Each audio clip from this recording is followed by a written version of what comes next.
Agora são 11 horas e 22 minutos, 11h22. Bom dia para você que está acompanhando a nossa programação, para você que está ligando agora a sua TV aqui na TV Mais. Nós estamos com mais notícias no ar, vamos juntos até o meio-dia com muita informação para você. E hoje recebendo a patologista clínica Natasha Slesarenko. Muito obrigado pela sua presença mais uma vez. Bom, vamos começar falando sobre essa não obrigatoriedade mais, né? Da terceira fase de testes das vacinas, porque as vacinas passam por 3 fases. Isso. As vacinas que estavam sendo testadas em Mato Grosso passaram por 2 fases. A terceira agora não é mais obrigatória. O que isso significa? O que isso representa? Então, na verdade, assim, não é que ela não seja mais obrigatória. Existia uma cláusula na Anvisa que toda vacina que fosse disponibilizada para a população brasileira teria que ter a fase 3, que é a fase em que se avalia a eficácia dessa vacina, que se faz aí um número grande da população. Essa fase teria que ser feita no Brasil para que essa vacina, então, pudesse ser disponibilizada aos brasileiros. Entretanto, na quinta-feira, se não me engano, né, houve, então, uma solicitação para que essa fase 3 não precisasse ser feita no Brasil e que todos os documentos que comprovassem a eficácia dessa vacina em outros países pudessem, então, servir para a Anvisa liberar essas vacinas no Brasil.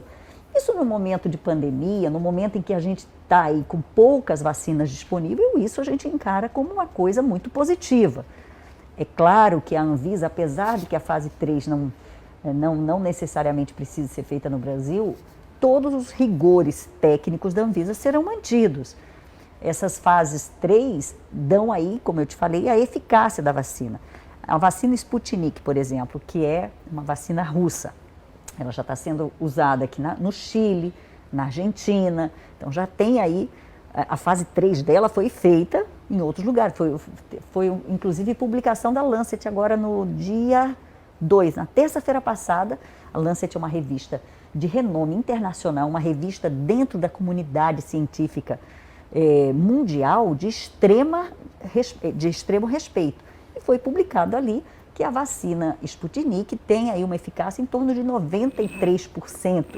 Então, mostrando aí o resultado dessa fase 3 que foi feita em outros países. Então, é isso que foi pedido, então, foi essa solicitação que foi feita à Anvisa para que essa fase 3, então, num momento de pandemia, pudesse, então, não ser feita no Brasil para que se disponibilizasse mais vacinas. Então, já foi feito, então, em outros locais? Já, com certeza, com certeza. Essa fase é obrigatória, tem que ser feita.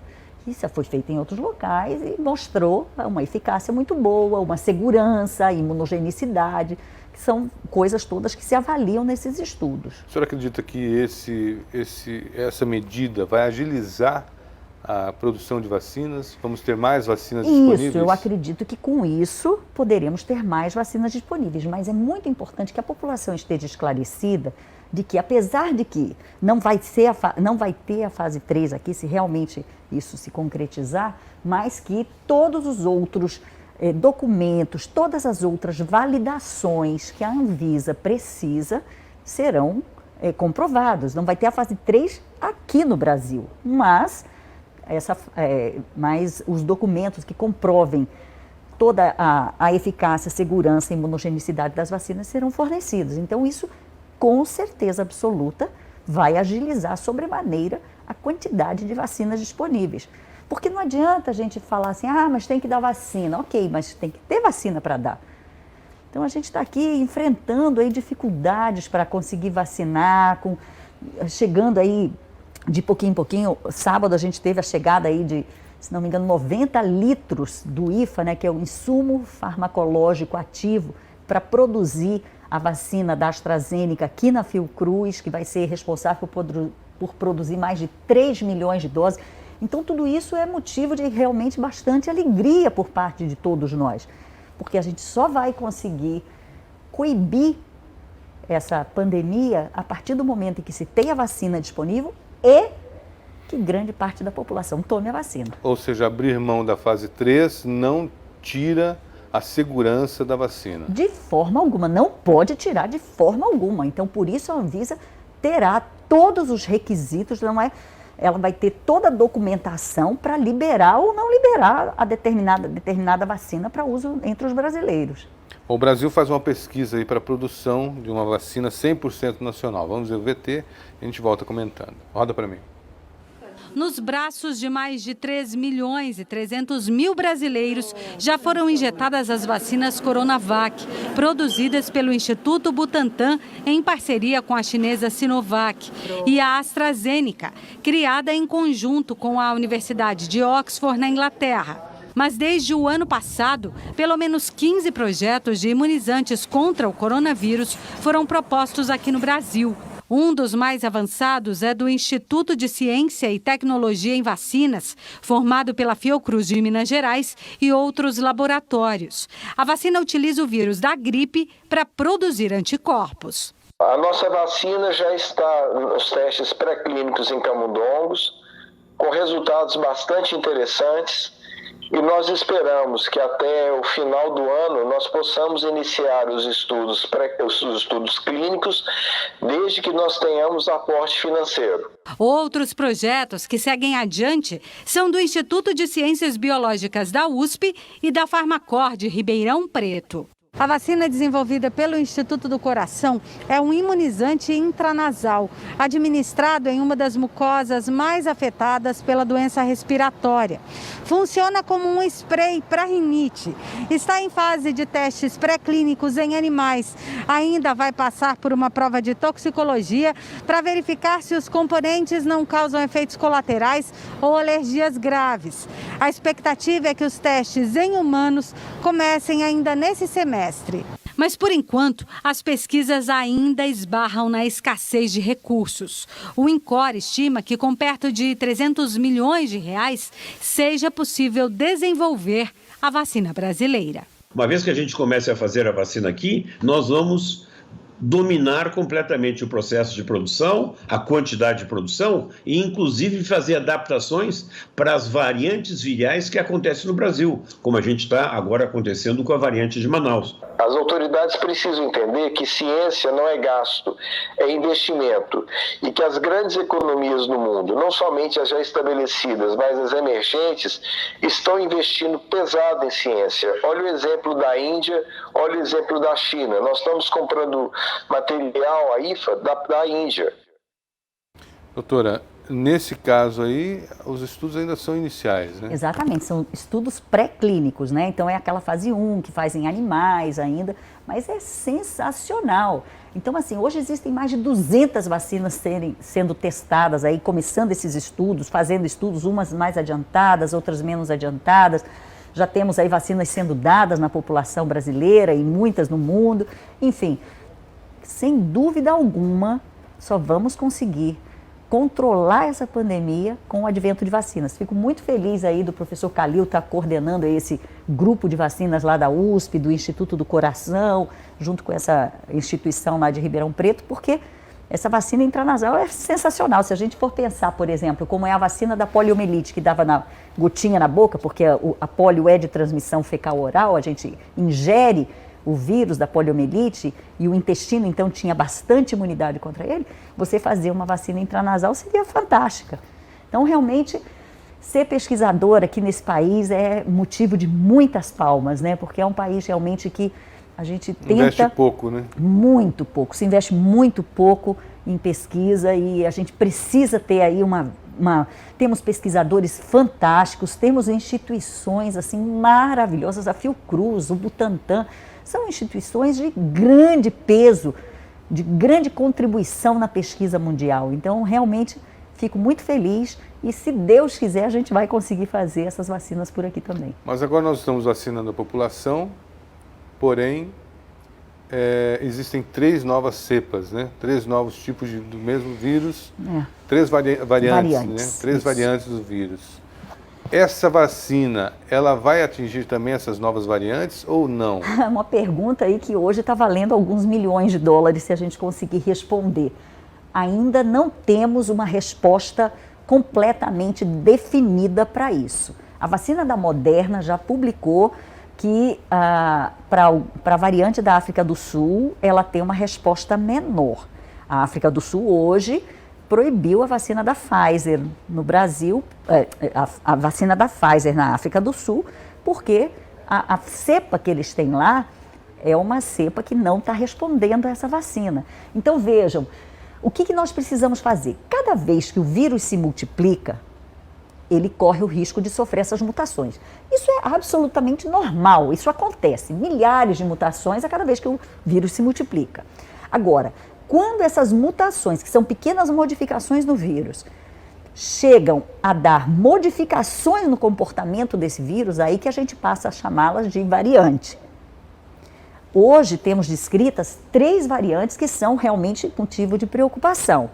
A variante descrita no Reino Unido, que é chamada de B117, essa variante foi descrita em dezembro e já foi descrita aqui no Brasil também. Hoje já está em mais de 60 países do mundo, essa variante do Reino Unido. Nossa. Tem uma outra variante, que é a B1351, que é a da África do Sul, que é essa variante que já se viu que não tem uma boa resposta à vacina da Pfizer, por isso foi proibida essa vacinação lá, hoje. E tem a outra variante, que é a variante descrita no Amazonas, em Manaus, que está sendo chamada de P1. O que essas variantes têm em comum? Elas são todas chamadas de VOC, V-O-C, Variants of Concern. São variantes de atenção, porque como eu falei, mutação o vírus sofre o tempo inteiro. Agora, essas 3 estão causando preocupação, estão causando atenção, por quê? Porque elas fazem com que o vírus se transmita mais, que a carga viral seja mais alta. Então, assim, parece que são variantes, são variantes que precisamos ficar atentos. A variante de Manaus, a gente ainda não tem muito detalhamento dessa variante. Seria possível afirmar que o caos vivido pelo Amazonas tem a ver com essa nova variante? Eu acho que é um dos grandes fatores. Por quê? O que se sabe da saúde pública em Manaus? Então, é o maior estado do Brasil, o Amazonas é o maior estado do Brasil, e a rede de saúde ela é basicamente em Manaus. Já em dezembro, 62% das pessoas estavam infectadas com essa nova variante, em dezembro. O que significa isso? Numa população que mais da metade já tinha anticorpo. Opa, então pegou de novo. Então, realmente, essa cepa, essa variante, que é a chamada P1, ela é uma variante que está dando agora a maior parte dos casos em Manaus. Já se sabe que ela tem a mutação chamada de N501Y, que é a mesma mutação, uma das mutações descritas na variante do Reino Unido e na variante da África do Sul, que é essa variante.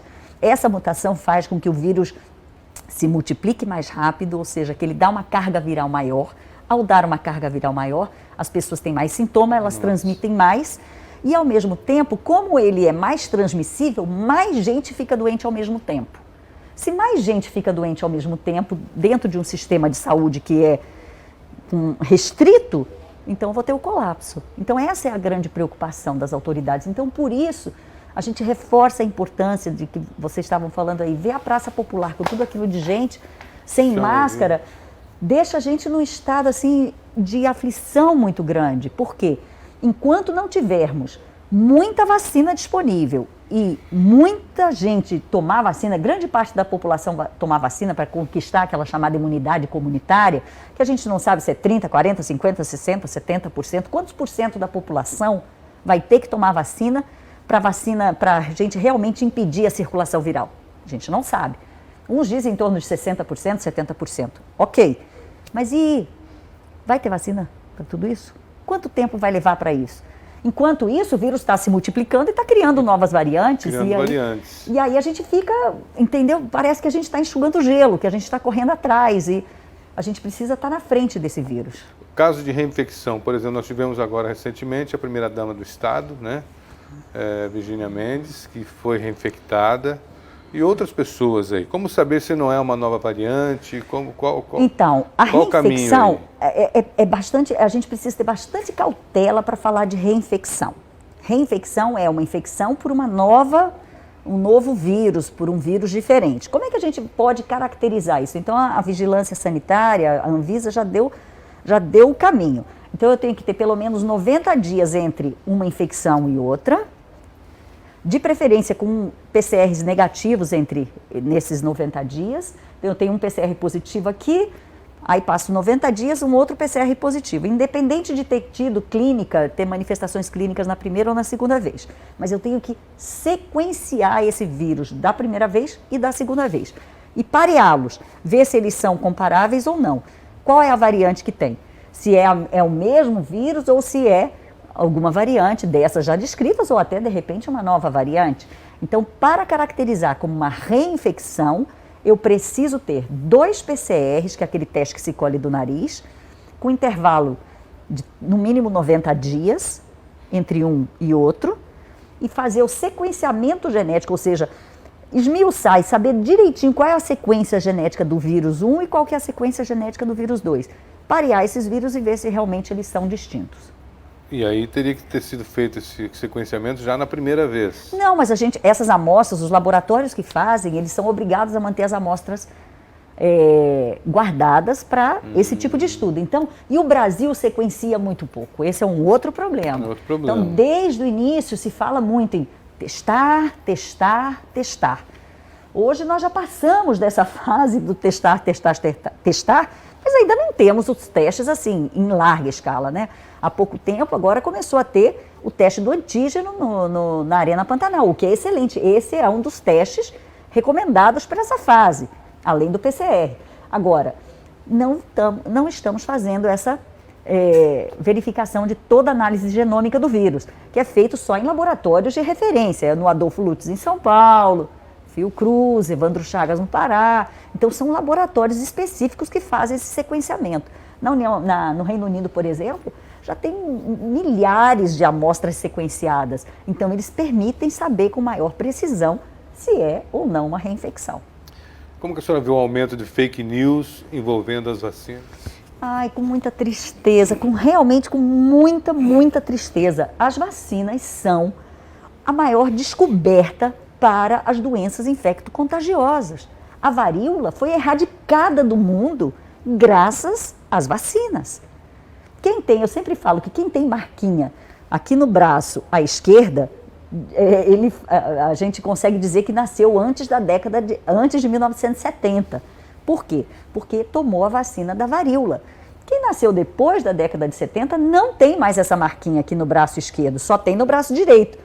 Do braço direito é da tuberculose, essa todo mundo tem. Agora, do braço esquerdo, só quem nasceu antes. Na inserção do deltoide direito. Então, aqui é a vacina da tuberculose. Então, assim, a vacina é o que há para prevenir doenças infecto-contagiosas. E nós precisamos tomar vacina, nós precisamos incentivar que se tome vacina. Aí fica aquela história, não toma, porque essas vacinas saíram muito rápido, como confiar? Meu Deus, nós estamos falando de órgãos como Organização Mundial da Saúde, CDC, que são órgãos, Center for Disease Control, que tem nos Estados Unidos, tem na Europa, tem nos países asiáticos. Nós estamos falando de Ministério da Saúde, de Anvisa. São órgãos reguladores extremamente sérios e comprometidos com a saúde da população. Essas vacinas saíram rápido por quê? Não é porque é uma pandemia, não. Um esforço danado, né? Um esforço descomunal da comunidade científica e dos pesquisadores, aliado à pandemia, não digo pandemias, mas já teve, em 2002, teve um aumento do número de casos de um SARS. SARS é uma sigla, SARS, Síndrome Respiratória Aguda Grave. Teve um SARS-CoV em 2002 na China que deu aí um aumento do número de casos de doenças respiratórias. Depois, em 2012, teve um outro aumento de doenças respiratórias no Oriente Médio. Então, o vírus responsável pelo aumento do número de casos de síndrome respiratória em 2002 era o SARS-CoV. SARS-CoV. Em 2012 era o MERS. E agora em 2019, ou 2020, né, o SARS-CoV-2. O SARS-CoV-2 é muito parecido com o SARS-CoV que deu essa epidemia em 2002 na China. Então já tinham estudos muito avançados para a vacina para esse SARS-CoV, para o MERS. Então se aproveitou isso. Assim como vacina para outros coronavírus. Eu não sei se vocês sabem, mas existem 7 tipos de coronavírus. 4 deles foram descritos já na década de 60 e são a segunda maior causa de resfriado comum no mundo. Então, eles estavam tentando fazer vacina para esses coronavírus. E eu sempre digo que esses 4 coronavírus são chamados de coronavírus do bem. E esses outros 3, o SARS-CoV, o MERS e o SARS-CoV-2, são do mal, porque eles dão uma síndrome respiratória aguda grave. Então já existia um movimento para fazer vacinas, tanto para os coronavírus outros, do resfriado comum, como para esses 3 que dão SARS. Então por isso que a vacina já conseguiu avançar muito. Já tinham feito fase 1, fase 2, entendeu? Então por isso. E temos que acreditar na vacina, porque é a forma de diminuir a circulação, de diminuir o número de casos, de diminuir o número de internações, de diminuir o número de óbitos e, principalmente, se grande parte da população vacinar, se consegue diminuir a transmissão da doença por diminuir a circulação do vírus. Vamos caminhar nesse sentido, né? Doutora Natasha, obrigado. Vamos. Então, assim, ninguém virou jacaré até hoje, né? No Brasil já fomos mais de 3,5 milhões de brasileiros vacinados. No mundo, milhares de pessoas vacinadas. Então, minha gente, vamos aguardar a nossa vez, vamos tomar a vacina, pois é só assim que nós vamos vencer esse vírus. Doutora Natasha Slessarenko, muito obrigado pela sua presença aqui no programa. Grande papo, foi bem esclarecedor e já fique convidada para retornar aqui em breve. Eu que agradeço, olha, é um prazer estar aqui falando desse assunto que a gente fala, acho que pelo menos umas 4, 5 entrevistas por semana, porque a ideia é essa, é não deixar que fake news, não deixar que informações falsas deem mais medo e temor para a população. Sim. Como médica, nós temos obrigação de estar disseminando conhecimentos mais assim, límpido e transparente e ser honesto. A gente não sabe tudo, ainda estamos aprendendo muita coisa, mas aquilo que a gente já sabe, a gente precisa falar muito abertamente, olhando no olho da população. Muito obrigado pela sua presença. Eu que agradeço. Sucesso. Obrigada.